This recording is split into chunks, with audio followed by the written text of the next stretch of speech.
Hello all, my name is Dean Bostedor at CDH. I work for the cloud and infrastructure practice here. And because it's security or cybersecurity month, we're going to be covering a range of topics around Office 365 and Microsoft security offerings. So today, for 5 Minute Friday, I was just going to run through the advanced threat protection, the analytics portion where if you have an attack that happens in your environment, you can sort of step through how it happened and who it happened to, and you can have the ability to do a little post-mortem and figure out what happened. So without further ado, I guess I'll go ahead and get started here. So when there is an attack, you can come and look at the timeline of the attack and kind of Microsoft's machine learning will sort of piece together events to try and figure out what happened and present those to you so you can be aware. And all throughout this process, there's likely been alerts going on. So this is basically if you're not looking at alerts or you don't have them configured, maybe an attack happened, but at least this way you can go back and figure out what happened there. So the first thing you'll notice is at the top, there's a timestamp here, 1:11 p.m. February 21st. There's a Kerberos golden ticket time anomaly. And what that means basically is someone was able to get a hold of the Kerberos ticket granting account and make themselves a ticket with maybe a arbitrary time that just doesn't expire.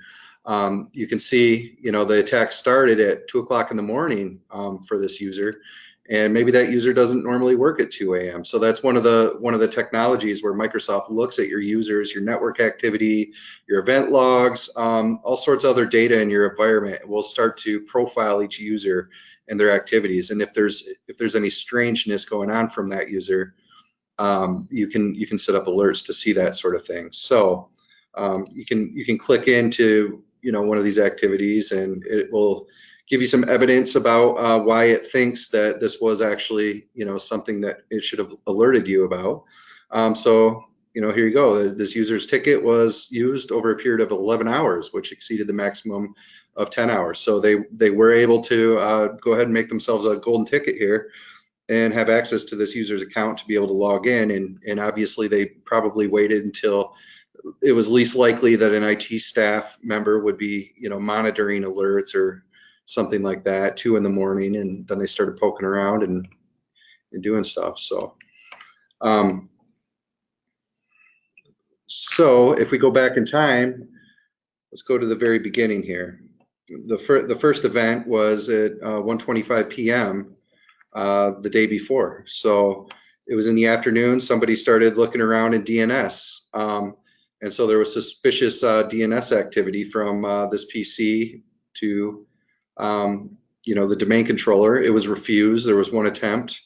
So it knew that again because it's detecting strange activity. So maybe this is a request from a non-DNS server trying to get all the information about the computers and IP addresses, and they're just trying to map out the network at this point.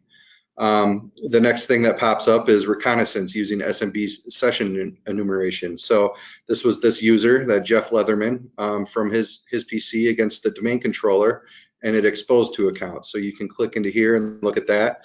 And you can see that there were two accounts, and this Jeff victim on his victim PC, and Nukchoris on this IP, which is probably another PC. So he was able to enumerate some accounts there, and that was another activity that was flagged as suspicious.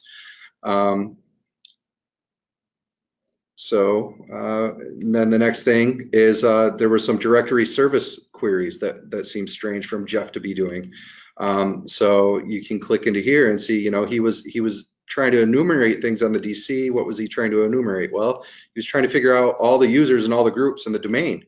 And then furthermore, he was trying to find these security principals. So yeah, these are some sensitive accounts. You have domain admins, administrators, server operators. So that was strange. And other evidence is this Lydia user was logging into his PC. So maybe that's strange. Maybe she doesn't do that.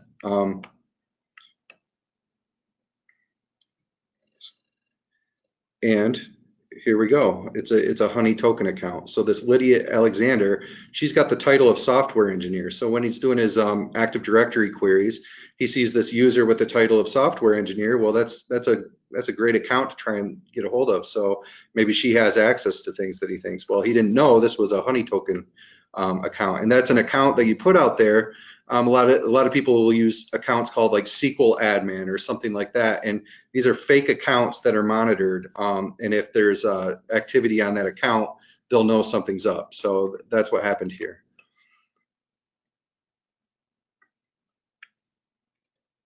We're getting kind of to the top here, but and then there was some authentication failures. Yeah, 303 failed authentication failures for these software engineers, including that Honey token account. So obviously, you know, strange activity there that was flagged. And that,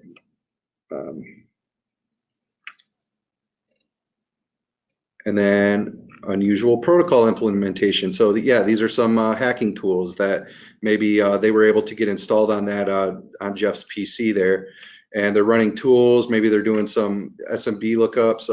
Looks like they got this Ron Help Desk account.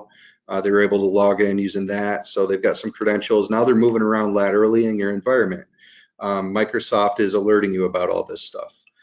And then there's some more protocol, hacks. These are some more tools that'll be being used to move around laterally, as well as the pass the ticket attack. So this is actually they found somebody else's Kerberos ticket here. So if you look in here, this Nuck Cowley is they were able to find out he was logged in to the admin PC, and that was using those tools, probably an SMB enumeration, to figure out where he was logged in. And they were able to, from their AD queries earlier, probably figure out that this guy has a sensitive account. So you can actually go into here and see who this guy is. So we know it's a sensitive account. Oh yeah, he's domain admin. So at this point, they've got the keys to the kingdom in your environment. They've got domain admin access. They've got your host names, your IPs.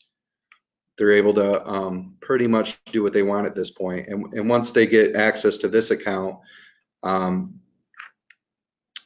go back to our timeline here.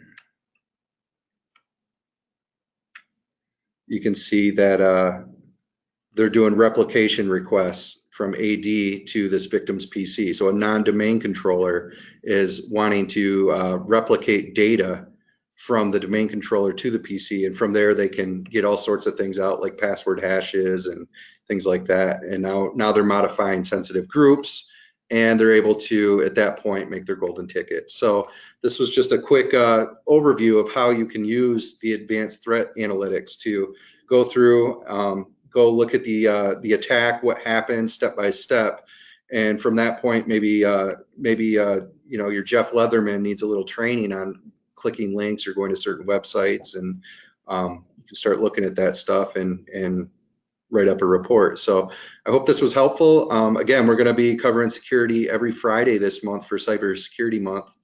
And if you have any questions, reach out to CDH. We'd be happy to talk to you guys about security. Thanks.